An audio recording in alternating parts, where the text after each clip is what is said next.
Test, test. All right, back by popular demand. My phone just been going off with messages telling us to get back in the commentary box, Barnesy and Benny. So we'll do this last game, and then we'll take it from there. So this final is the Masters division. So it's South Australia in black against the Aquaholics. And we're just discussing the Aquaholics, not eligible for a medal, but as far as I'm aware, that team list, Barnesy, they're all Tasmanian players. So I'm not sure what the ruling there is, where they didn't follow the formal process to enter a team. Why they're not eligible for Master Division. I think everybody's Masters age, so they're not eligible to win the final. I was talking to Coach Sarah Tyndall of the South Australian team before, and they're going to use it, after already taking out the gold medal as the highest finishing Australian state.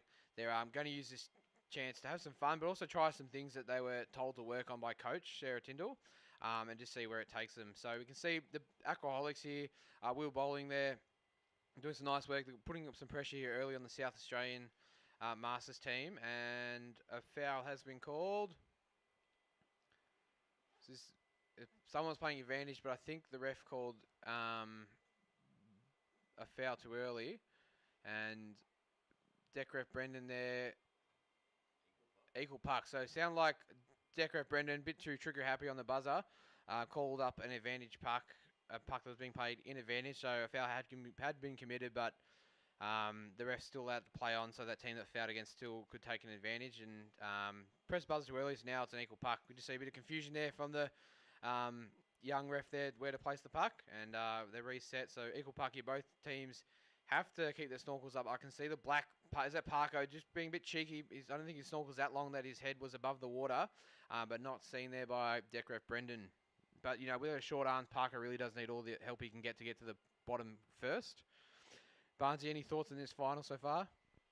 Well, if we're talking about Parko's stretch to be able to pull himself down to the bottom, he would need as much of an advantage as he can possibly get. But even still, that's against the rules.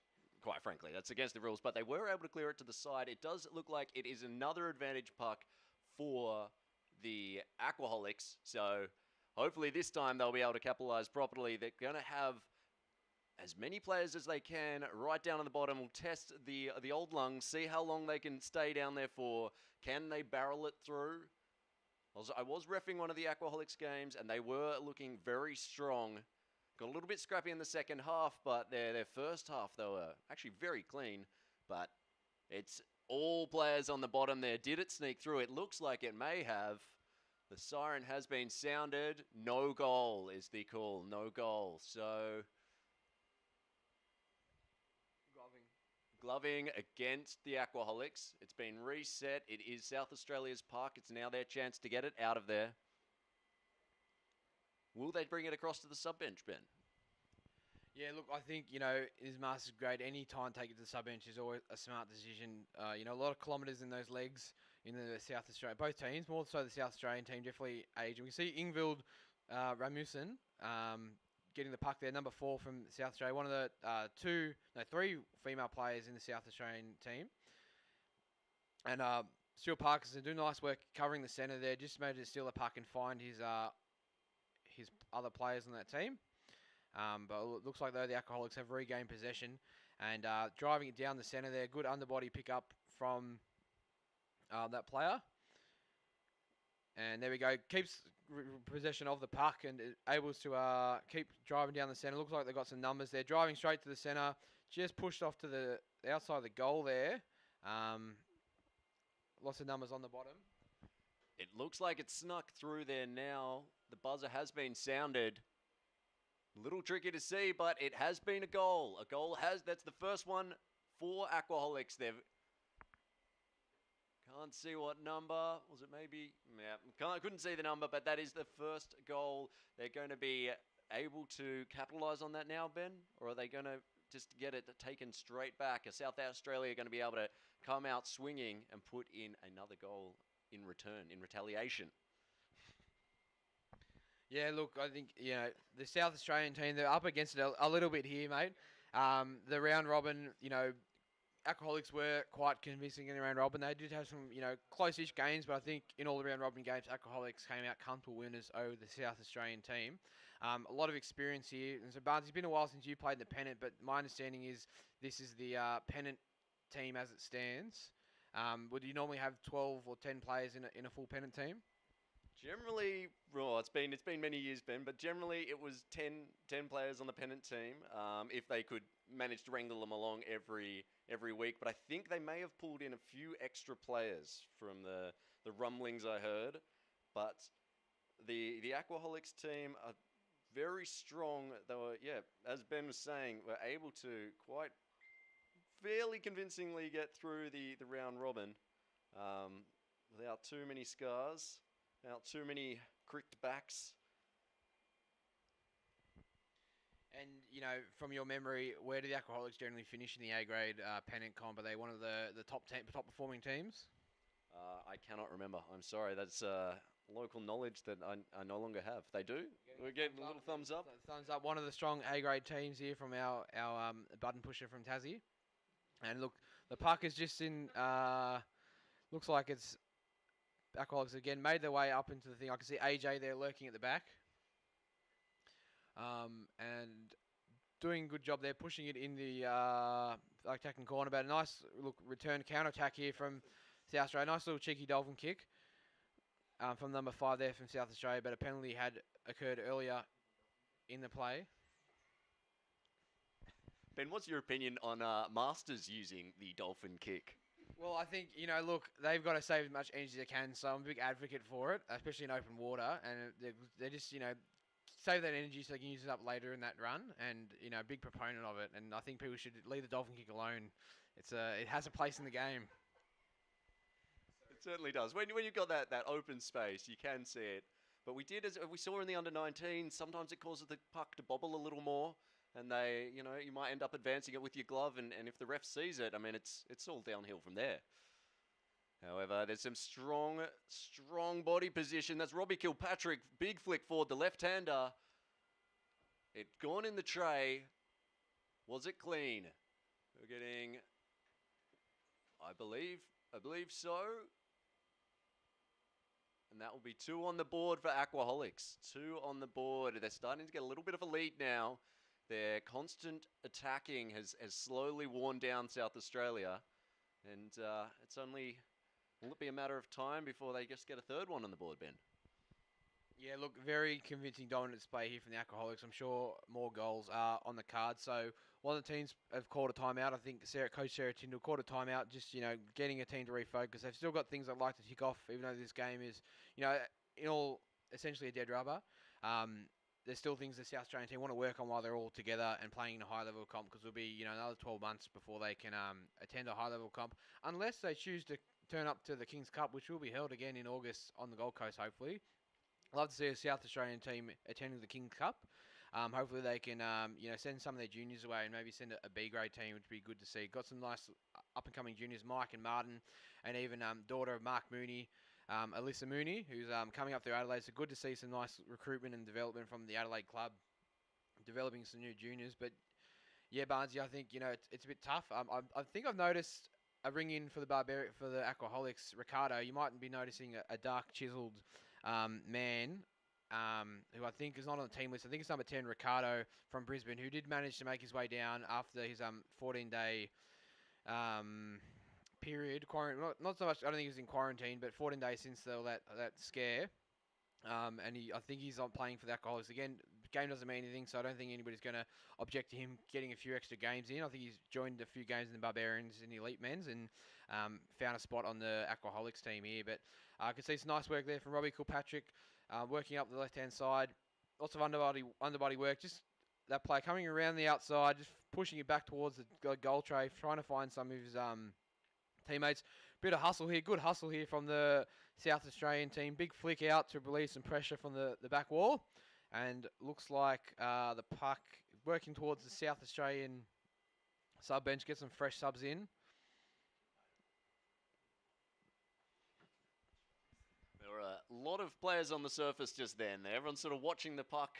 It's getting into those, halfway through that first half. And, the legs are getting tired. They need the fresh subs in. Is that a big swim from Kata? Good work. Dolphin kicking all the way down. She's been hearing what I'm saying. There has been a foul called. Was it illegal use of the dolphin? No, it's gloving. Wait, no, there it is, Benny. It's gloving from dolphin kick. Did it bobble? Did it bobble from the dolphin? Look, high risk, high reward play. Again, I think she's fresh coming from the sub bench, so maybe improper use of the dolphin kick there. And again, she's put her team on the back foot and just need to be a bit smarter with her use of the dolphin kick. But, look, back in Sydney, Julia Folks, she was a good women's player who's retired now, but she, was very efficient at the dolphin kick and she had mastered. So I think I've taken a lot from her growing up in Sydney. I'm not necessarily on the puck, but definitely, her style I've definitely taken to my game, and I've been, as you can tell, a big proponent of it. But just as we're talking about that, big drive and a big flick there to find it in the tray. Again, these guys haven't been listening to the commentary earlier today. We've been advocating against, flicking it, not swimming to the tray. But again, few tired people, lots of bodies on the surface, able to get away with the cheeky flick there from, a couple of metres out to score that goal. So 3-0 now, 5 minutes left in the first half. Mitch, you sneak lurking in the back there. Any words of wisdom that you don't want to talk? Cool. Maybe use their timeouts. Yeah, I think Aquaholics need a timeout. I think they just want to go for the kill here and get their comp over and done with and head down to a nice brewery, one of the many Tasmanian breweries here this afternoon. Because no Aussie selections, they won't be eligible for medal. They got the whole afternoon off, just like our men's team, to go and sample some of the fine beverages that Tasmania has to offer. And we can see Parko there, just winning that strike. Stuart Parker's in lots of games here at the comp, doubling up in the South Australian Masters team and the New South Wales men's team, captaining the New South Wales men's team and playing centre for the South Australian team. Cheeky underbody flick there from number 12 finds Ingvild, who unfortunately just outmuscled there from AJ. Barnesy, did you see anything just then? No, you're good, mate. There we go. There's Ricardo in the water, I think.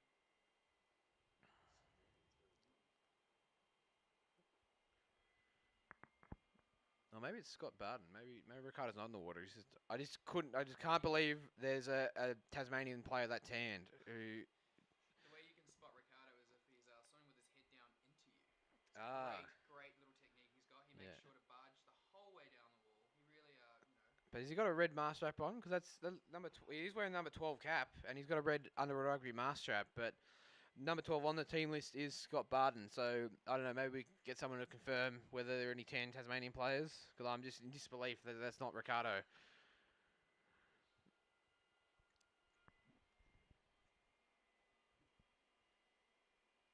We've got South Australia here with the reset. An aggressive 45 across. Bit of a switch. Are they going to draw any players or just use the whole width of the pool, use all their defence line? Quickly cut down, and now there's a little bit of dolphin. Three quick kicks, and Aquaholics have maintained possession, have pushed it right back towards the goal tray. There's a little bit of gloving there by AJ or NJ. There's the two brothers, and then we've also got Robbie Kilpatrick and Steve Kilpatrick. So it's a team of brothers, the Aquaholics. And then we've got the husband-wife combination on the South Australian team of Kata and Parko. So interesting dynamics that you could have either through the team chat. I can't really imagine a team chat with Parko and Kata on it. Have you ever played on a team with both of them, Benny? I think I played a few international comps with them, just social comps like Manila and stuff. And look, they're just both underwater hockey mad people. And I think by now, after over 10 years together, they've worked out how each other's tick and how not to annoy each other and how to separate husband and wife life from hockey life. So they've found a happy medium, it seems, that they can both play together and still remain talking to each other after each game without too much tiffs and things as lovers do, any lovers quarrels. But great to see a good family affair here from both teams. As we can see, one of the women in the Tassie South Australian team, backed up by Kata, back there working down towards their sub bench. There's the interesting manoeuvre of the fins completely touching the bottom from that resting South Australian player. You can tell their legs must be getting tired. Their fins were just straight down to the bottom of the pool. Which most of the other players a little bit closer to going for the duck dive. They must have just been going, nah, it's pull down time. And it often does work quite well for the defensive players. Oh, they just had that little breakaway. A foul's been called. It was a chopping foul against South Australia, so maybe they collected that puck illegally before they tried to break away there. But the refs were having none of it, and they're resetting it with Aquaholics to get a big advantage here. That looks a long way forward, that puck. That looks right in the corner. That could just be the camera angle. 50 seconds. Yeah, I don't know who, whether they've, timeout here called by Aquaholics, just getting a breather in before the end. But no, there's still a free puck. Yeah, not sure what about the placement of the free puck there, Barnesy. This final maybe not being so contentious and eligible for a medal. Maybe they chucked in a few developing refs who just got a bit confused about where to place the puck there. But 1 minute 15, 1 minute 19 left on the clock here in the first half, and Aquaholics using this, opportunity to discuss their plan of attack for the next free puck. But I agree, Barnesy. Lots of tired players. It looks like South Australia. Lots of kilometres in those legs. They did have to play essentially what was their final last night, which was the 2v3 clash, but the winner of that was going to take gold. As the Alcoholics finished first, they went straight through this game, so they haven't played a game since yesterday morning, so nice and fresh. And, in terms of Masters, a bit more youth on their side, a bit younger end of the Masters spectrum, which I'm sure is playing to their advantage. A nice open drive, goal tray swim there from that Tassie Alcoholics back, and still managing to regain the puck, flick it forward, and did it go straight in the goal tray from his flick? Or was there an Alcoholics player there? Look, it's been called a goal, and it was a nice little flick there. There might have been an Alcoholics player lurking there in the background to touch it in, but if there was it's unlucky that there was two South Australian players there who both missed that flick. Maybe it's not just tired legs, it's also tired arms. A little bit slow to the knockdown, but it was a very, very aggressive, solid swim. No one came out to hit him as well, so he had that time to really line up where he was aiming with his flick and get it through, slot it in, and then the other player was able to finish it off and chalk another one for Aquaholics. A very, very dangerous position from now. So, I've seen a 4-0 comeback before. Maybe not in Masters. Have you ever seen a 4-0 Masters comeback, Benny? I don't believe so. Masters, obviously the most famous one of recent memory is 2016 Stellenbosch. I think it was quarterfinal between GB and New Zealand elite men. New Zealand up 4-0. Is that too touchy, Mitch? We just triggered Mitch talking about that final. But again, famously, Queen. GB coming back from a 4-0 down at half time to win 5-4. And then, the next game of that final series was, of course, again, the infamous famous Turkey winning, that semi-final with 2 players left in the water. So that, it seemed like a cracking... We're going a bit of a tangent here, but cracking final series from that Stellenbosch Worlds. And yeah, we'll be interested to see what happens the next Worlds around. Be lots of maybe fresher players and definitely the elite grade with, it'll be 5 years since, if we do have one in 2023, since the last Worlds in 2018. So it'll be interesting to see what happens at the international stage once we can resume. And, in the Masters grade, there'll be a lot of players here, I think, just lining up. A lot of players about to turn 35 in the next couple of years who will be primed to play for Australia, particularly. Is this halftime? We've been talking into the halftime break? Yep, sweet. So halftime, 4-0, very strong performance from the Aquaholics. South Australia rarely gone into the opposition's half. And look, again, this game doesn't technically count anything, but South Australia want to, finish off on a positive note and just work on their combinations and finish off positively. But, it's going to be hard for them to come back here. I think they've used up all the gas in the round robin and winning that final last night, Barnesy. Definitely. They were very lucky to still be able to play hockey full stop here in Australia. I know there was some people commenting on the last games that, they were stuck over in England and they hadn't played hockey for over a year. So we feel pretty bad for them, and I'm glad we can provide some light entertainment of the various games that are being streamed from our nationals. I wonder if the time off hockey will have meant that they've forgotten how to play hockey altogether, or whether they will have learnt how to play new styles or come up with some crazy new, strategies, some new tactics. What do you think, Ben?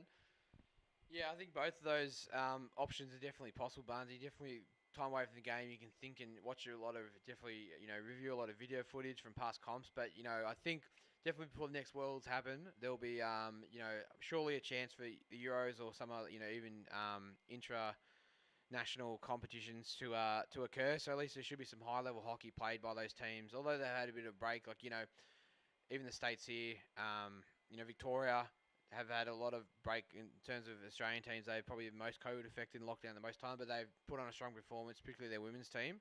So I think, especially once you've been there before, it doesn't take long for the muscle memory to come back. And, once you get back in the pool and start getting that match fitness back, you can definitely get back to where you were. And so we're just about to resume the second half here of the Masters final. Aquaholics in a strong lead, 4-0 over the South Australian Masters team. And play resuming here. The Aquaholics winning the strike there. And Parker just dishing it off, passing into his missus, Katter. Bit of a cheeky dolphin kick, a nice push pull there. And able to spill it back to Mark Mooney, I think. Nice big flick, really strong big flicks from the South Australian team. I played with them last Friday in Adelaide, and that's something I definitely noticed. They definitely rely on their big flicks to get them around the pool rather than swimming the puck and their speed. But hey, it's an effective strategy, I'm sure. And they've managed to take it into the Aquaholics half for the first time, although Aquaholics is doing a defensive switch there. Nice flick away, finds number 12, who, again, could be Ricardo or this Scott person, this tan Scott person, but finds Robbie Kilpatrick, who just loses the puck there. Finds number 6 from this South Australian team, fires a big flick into the middle, and it looks like South Australia maybe retaining possession of the puck over there. Was that a white? It looks like a white cap. No, it's a white cap. One of the Johnstons fighting in the middle there. In the game I last watched of the Aquaholics, they were able to bring it off the wall in the second half and really tire out the other team they were playing. And I think we might be starting to see that again and use their younger age advantage, or their younger average age advantage, to hopefully swim around and keep the game clean. Because it did start to get pretty messy when they started to lock it down on the wall. Just Masters players were starting to butt heads more and more. There were a few kickouts in that game, and there haven't been any kickouts all grand final series so far, Ben. None in the under 15s, none in the under 19s, and so far, surprisingly, I would say, none in the Masters. That's a very powerful goal. They've just managed to swing it around and slink it back into the goal tray underneath the unsuspecting back. And that will chalk them up to 5 on the board. It's almost impossible now for a comeback. What do you say? Yeah, look, we're just discussing famous comebacks, the world stage. But, those teams, they had a lot of fitness, been training a lot harder for this comp, and a lot younger teams. So I think for, an older team, no offence to the South Australian Masters, look, not impossible to come back. But hopefully we're going to see some good hockey played in the second half. And again, Sarah Tuna want her team just to play their game, not just let the Aquaholics run all over them, run right in the pool. Just finish off on a positive note for the comp. Aquaholics do have a very strong roster of players on their team. They've got many ex-Australian elite men's and masters players, particularly the Kilpatricks and the Johnstons. They've got another drive coming in. This has gone underneath the sub-bench for South Australia, but it's on Aquaholic sticks, so they're going to keep the momentum going. Getting barreled down the wall at the moment. Hard to see in the cameras. And it's slowed right down. As going in ones at the moment. Will South Australia sub in a few more players? Another aggressive 45 coming in. Tapped away. Carter takes it to the wall. Parks it to Parko. Robbie Kilpatrick with the quick steal. That cheeky left-hander. Always able to get those moments. Get that team away. But is it cleared off? I think it is. I think it's been taken out wide. They've circled it in again. Who's got the numbers? This is where the numbers and the body position matters.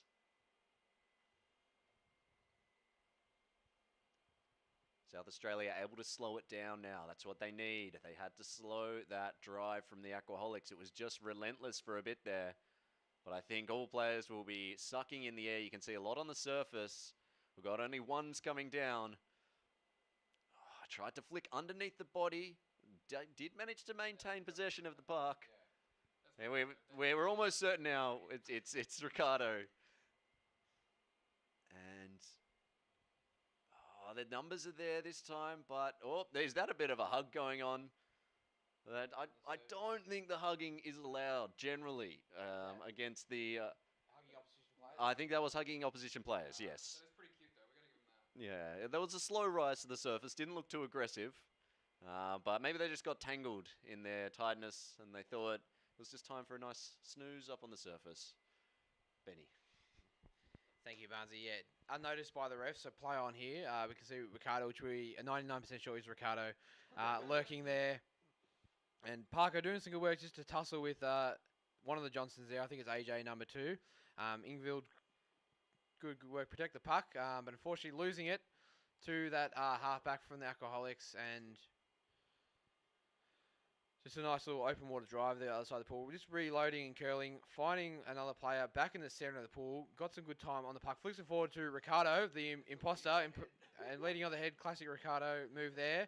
But did enough to advance to the puck and then advance the puck near the goal tray. And one of their players just there finishing it off. And that has been confirmed as Brendan's pointing a goal. It is a goal. So it's going to be 6-0, I think. Yeah, I don't know. I feel like that one was led a little bit with the head. The puck must have been on the stick just enough, just far enough forward for it not to be completely cool or seen by the ref. Maybe it was tucked away, so the ref didn't quite. They were only looking at the puck, maybe not the body position of that player. And Aquaholics sneak ahead even further. 6-0 up. 9 minutes to go. They've got refs just resetting it.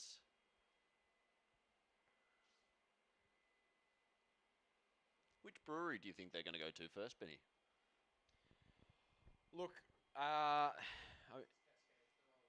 Cascade, yeah. So it's Mitch Turner here, hot tip. The South Australian team, older generation, probably going to go for the Cascades Brewery. What about Alcoholics, Mitch? A bit younger. They're all Tasmanian locals. What do you think's the... They know what's up. They'll probably go Hobart or what's the other one? Was it the Splash one? So Shambles or the Hobart Brewery is a hot favourite for the Aquaholics to go get some nice cold refreshing beverages in before the function tonight. And we can see another strong drive from the Aquaholics, driving down the centre and reloading, maybe to find some other white sticks, but they're about to reload again, and a bit of tussle there, a bit of stick-on-stick action. And then Kata doing nice work, just trying to drive it down, gets stopped there. Unfortunately, the puck has gone back towards the goal train. Looks like Robbie Kilpatrick has just done enough just to force it in. And the refs are calling it as a goal. Yep, another goal there. So it's going to be 7-0 now to the Alcoholics. 8 minutes left. Look, tough game here for the South Australians, but they've just got to finish off the half. And then they'll be rewarded with, some time off to go to the brewery, I think. Maybe they'll just do some sightseeing. But it's hard to get much done before the old final ceremony, before the after party. Before their fines. I wonder if they have a fines master. Wonder who on that team would have racked up the most fines. Ricardo, somehow. So we have Aquaholics out there winning the puck, but then kind of just stopping in the middle of the pool to be swarmed by 3 South Australian players. And South Australia are able to advance it a little bit down the pool now. Strong push through the middle. Gained quickly back. But was that advance? Maybe with the puck, potentially? No, it was a chopping foul against Aquaholics. So South Australia are able to make a little bit more of a drive. Maybe we'll see a goal from South Australia. I think they'd really like to have that ticked on the board. Just, to really consolidate the fact they've been playing a strong game. But if they can get something into the goal bin, I think it would just make their comp. Yeah, just finish off on a high note, Barnesy. I think it's, now or never, this is a good time as any to score goals. We can see the South Australians taking up the far corner, reloading and finding a player. But look, I can tell they're trying to outmuscle the Alcoholics, which, I don't think it's going to work. So they're going to have to try and take some of the, advice from Coach Sarah Tyndall and just try and open them up and retain possession and find the numbers and just, the urgency to drive it there. As we can see them having a good little drive, but unfortunately deflect. Oh, nice little back flick there from the Alcoholics player. Runs into a bit of bit of trouble, but I think he's doing some nice underbody work there to regain possession. I feel like more than ever we're starting to see South Australia's maybe unofficial motto of big flicks, less kicks. They're able to link together, but the knockdowns from Aquaholics are just enough to really slow that, to sort of thwart any kind of momentum and aggression that they can get from those flicks. You're seeing them coming down in generally only ones or twos, sometimes threes. Ah, some beautiful dolphin, but I mean it has been called barging against. That would be Aquaholics. So South Australia get to push up again. It's a timeout for one of the teams. Everyone can take a bit of a breather, maybe reset, and work on their next phase of play. Yeah, nice work in that last little passage of play from Kata there, just to shut down that drive. And she found another one of her players in support who, although a penalty had been, called, if it hadn't been called, they still played on, and they were able to deflect it anyway. But I can see Sarah in the water there, just giving her team some last tips, last time out of the game, probably. So they're going to reset here, take advantage of this free puck and just try and work out their way up. But like as you said, Barnsley, the big flicks, less kicks motto, you can't flick your way into the goal tray. You've got to do some swimming at some point. So time will tell whether they, take the initiative to swim the puck and kick with their legs. As we can see the fullback here, resuming play with the free puck. Finding some nice space over on the 45. Swimming, again, just heard us, Barnsley, doing a bit of kicking, which is good. And they've managed to take it up into that far corner, almost into the corner of the Aquaholics. And, yeah, really need a push here from the South Australian team to convert that into a goal. But it looks like the Aquaholics have deflected it and found some numbers there on the far wall. So a bit of bash and barge there on the far wall. Players locked up over there. And good numbers on the bottom, though.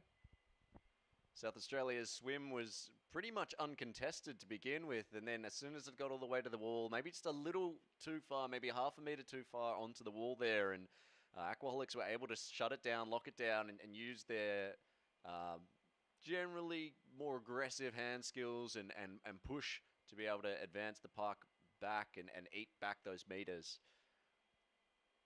That being said, South Australia aren't giving it up lightly. I do like the way they have not given up. They are still pushing. They're still being, at very least, a nuisance to the Aquaholics team. They can't just have a complete runaway. Yeah, look, it's definitely a more promising scoreline in the second half. I think we were 4 or 5-0 at halftime. And Kata there, just a nice little cheeky push through and steal there, and manages to stay down. But unfortunately, one of the Johnsons there just finding Ricardo over on the right wing. He's working up the right wall, and I can see Nick Johnson there continuing the push down that far wall underneath the South Australian team's sub bench, and looks like a nice little opportunity here. Although shut down by South Australia, but lots of white sticks on the bottom. Kata there doing good work to come back, push in the corner. Finds the number 12 there. I just want to box in on this, but it looks like he's not going to go inside. Not that silly. But good double teaming there from the two South Australian players fighting Robbie Kilpatrick. But the Aquaholics managed to just open up there. Robbie Kilpatrick still down. And he's good breath hold there and found number 2 from the South Australian team, which is, I do have her name here, Ellie Simpson. Alright, so South Australia were able to get the fresh subs in, and Aquaholics have been underneath their sub bench for a while, but they have just managed to break out and across into the centre. It's a dangerous position now, a cheeky little back flick. I think that's gone in, but did the ref see it? A little bit of chopping. It's been cleared off. There has been a ref's call. And we're looking. It's a penalty shot, not a penalty goal. So we've got a 2-on-1 incoming now. I wonder who's going to be defending, who's going to be taking it. Will it be potentially Parko and maybe Robbie and someone else? There's 2 left-handers. for the Aquaholics. That makes it very, very. You have to be very, very aware of it if you are the South Australians. That other side could get just cleanly ripped away from you. You're swimming along happily. You think all sides are protected, but if you're not aware of the left-handers, they can just come in and be a right nuisance. Benny. Yeah, have we confirmed is that Parko defending the 2-on-1? It looks like some short arms, so it probably is him. And he just managed to stall him a bit. Oh, got a bit of stick on the puck. It's very hard to get the puck. Oh, looks like he saved it. Good work from Parko there. Managing to save the day there and defend that 2-on-1. Well played. Lots of experience there from Stu Parkinson and composure to defend that 2-on-1. What do you think? What went wrong there for the Alcoholics not converting that? Do you think they just got too close to Parko and these little T-Rex arms snatched the puck? Looked like the flick went a little bit late. Yeah, so they were a little bit too close. And I think it may have gone to the far side, which Parko, you could see his body was quite square, and he was just all over it. Absolutely monstered the two players, kind of maybe a little bit of body in there, but, you know, the refs didn't call it, and it was fairly cleanly removed from the goals. Yeah, it's a very hard position to defend those 2-on-1s again, unless the attacking team just does something silly like that. It's a very hard position. I mean, from recent memory, Josh McKenzie famously in a under-19 Trans-Tasman final defended 2 2-on-1s in a game. Shout out Josh McKenzie. I'll be having lunch at the Shamrock later in your honour. Nice little cheap pub feed. Who again, one of the Western Australians who, now that they've formed their own country, just couldn't make it here to nationals to contest it. So I'm sure the West Australian Masters team are watching this and, getting quite hungry to defend their title after South Australia have, kind of snuck in and pinched it from them when they weren't able to come and defend it. Kata, they're doing some sticking their legs up in there, trying to distract the players, and Parko just, shutting it down back to the wall. So it'll be interesting to see if South Australia can hold them out for the last minute of this game. Oh, bit of body flick there. Kata looking at the ref. A question there. Did the ref see anything? No, not seen by the refs. Kata's going to be very upset at that call. The body shot not getting called. And have they confirmed that's a goal? Looks like a bit of discussion. Yep, it's a goal. Yep, yeah. So unlucky there. There was a bit of a body shot, do you agree, Barnesy, into Kata? I feel it may have chipped up off her stick. It was a little tricky to, we'd need to go back and get the replays up, but I couldn't quite tell. I thought it might have chipped back up off her stick and then hit her in the shoulder. So, unfortunate there for South Australia. And we're in the final 30 seconds. Can they hold them out? Maybe even put in a goal. Aquaholics winning the strike, but going straight down the middle. And they're trying the bullet, potentially. They don't have the numbers. South Australia easily cleaning that to the side. And that's probably game. We've got the 10 seconds left. It's underneath South Australia's sub-bench. Maybe one final push. With 3, 2, 1. And that's game. Aquaholics take out the...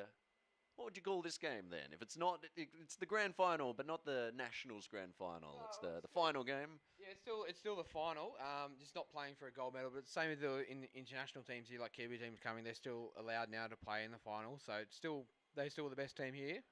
So hats off to the Aquaholics for a strong, dominant performance over the comp. But yeah, just not a gold medal match in the traditional sense.